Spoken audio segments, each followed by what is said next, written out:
Shalom saudara-saudari yang terkasih di dalam Tuhan. Pernahkah kau bertanya saat rasa sakit menusuk paling dalam, Tuhan, mengapa Engkau biarkan ini terjadi? Pertanyaan itu wajar, manusiawi, karena proses menyakitkan selalu membawa kita pada persimpangan antara percaya Tuhan baik atau meragukan kasih-Nya. Kita cenderung melihat rasa sakit sebagai musuh, tapi Alkitab mengajarkan perspektif berbeda. Terkadang Tuhan mengizinkan api, bukan untuk menghanguskan, tetapi memurnikan. Seperti emas melalui perapian agar kemurniannya terbukti. Demikian pula iman kita. Dengan jalan Engkau, ya Allah, menguji kami, memurnikan kami, seperti orang memurnikan perak. Mazmur 66 ayat 10. Kata memurnikan adalah proses aktif, bukan hukuman. Tuhan mengizinkan proses menyakitkan karena Ia sedang mengerjakan sesuatu yang tak bisa dikerjakan oleh kenyamanan. Rasul Paulus menulis dari penjara, sebab aku yakin bahwa penderitaan zaman sekarang ini tidak dapat dibandingkan dengan kemuliaan yang akan dinyatakan kepada kita. Roma 8 ayat 18. Ia tak berkata penderitaan tidak nyata. Ia berkata penderitaan tak sebanding. Ada kemuliaan yang jauh lebih besar menanti. Tuhan tak pernah mengia-ngiakan air mata. Setiap tetes dikumpulkan dalam keribatnya.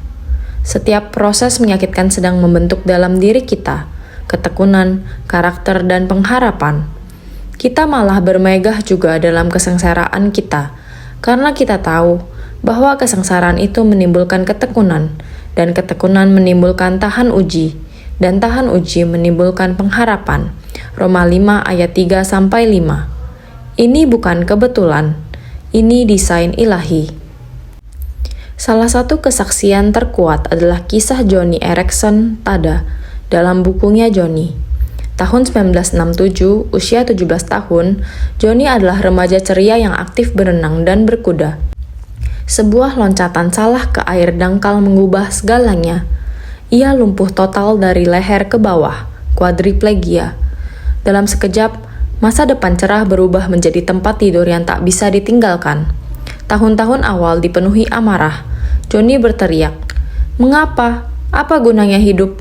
Doanya terasa memantul dari langit-langit rumah sakit. Ia bahkan sempat berpikir mengakhiri hidup. Namun, dalam proses paling gelap itu, Tuhan mulai bekerja diam-diam. Joni belajar, ketika tubuh tak bisa bergerak, jiwa bisa melompat. Ketika tangan tak bisa bekerja, doa bisa menjangkau. Perlahan, kepahitan berubah menjadi ketergantungan pada Kristus. Bertahun kemudian, Joni menjadi pelukis dengan mulut. Karyanya terkenal dunia.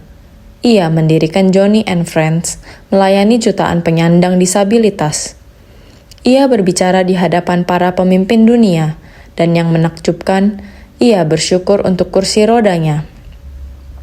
Satu hal yang tak akan saya lakukan di surga, saya tak akan berkata, "Tuhan, mengapa Engkau memberi saya kursi roda?"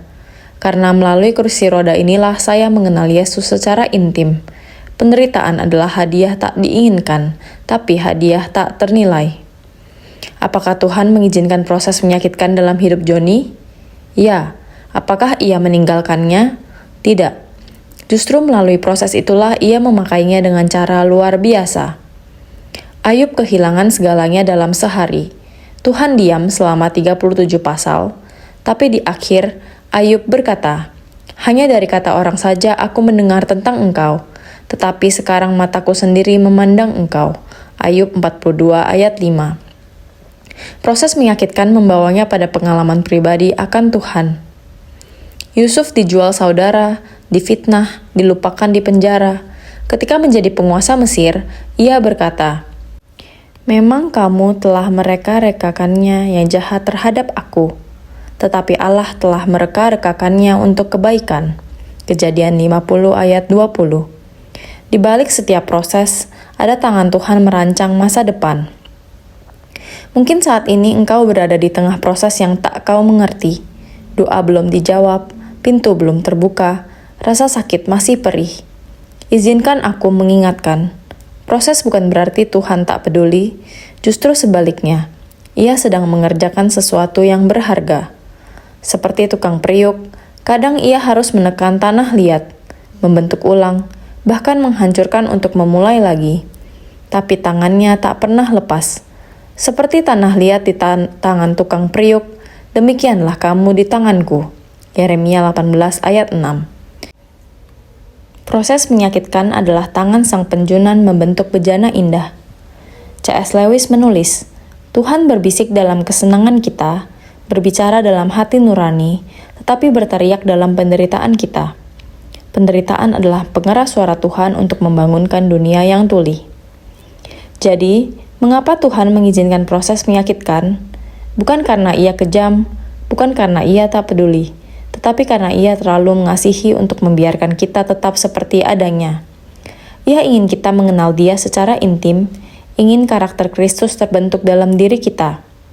Ayub, Yusuf, Joni, mereka membuktikan bahwa di ujung proses paling gelap ada fajar menanti. Mungkin bukan dalam bentuk yang kita harapkan, tetapi dalam bentuk lebih baik. Pengenalan akan Tuhan yang tak bisa digantikan apapun.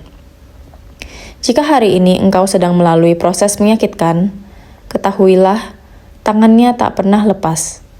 Ia sedang membentuk, memurnikan, mempersiapkanmu untuk sesuatu yang lebih besar.